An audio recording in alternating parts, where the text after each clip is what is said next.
масел мы холодного отжима производим сейчас. Холодный пресс, сыродавление, как положено. Пока что мы на местный рынок все реализуем, но это как бы наше мини-производство.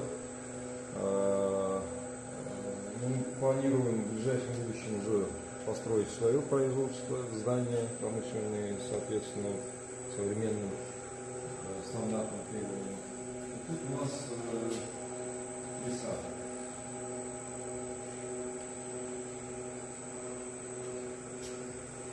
Мы сейчас в ближайшее время тоже виноградных косточек, абрикосовые, значит, миндаль, грецкий орех, не миндаль, грецкий орех, еще расторопший и софлора. 4-5 масел мы планируем в ближайшее время тоже начать производство. Мы пока работаем с 2 прессами. 6 капсул, да, на одном уровне, вот 6 капсул формируется. Это такой сорт, одностебельный и кучный, да, у нас. Это который кива, да. Есть сорта с одной капсулой. У него очень вкусный кунжут. Адаптированный, он стойкий к болезням. Смотрим состояние семян, обрабатываем медным купоросом. Но у него вегетационный период очень долгий, 120-130 дней. А вот кива сорт, который не кустится, одностебельный, его можно даже после пшеницы сажать. После пшеницы. Мы даже рекомендуем так вот.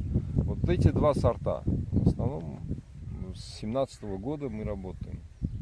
Ну, для органики, вот, для сертификации требуют вообще-то органические сорта. Но если недоступны пока органически сертифицированные сорта, то можно, вот как вы говорите, сами адаптировать и свои использовать сорта, но для этого нужно иметь записи, да, когда что делали, чтобы именно освидетельствовать, что это ваши сами сделали. Такое семена. Вообще-то желание стопроцентное, но возможности, к сожалению, не позволяет сегодняшний день. Но желания у меня уже изначально были такие желания. С 2017 года, как мы начали работать, желания есть. Но технические моменты, капитальные вопросы, да, с ресурсами финансовыми. Эти вопросы на сегодняшний день, к сожалению, ограничивающие факторы.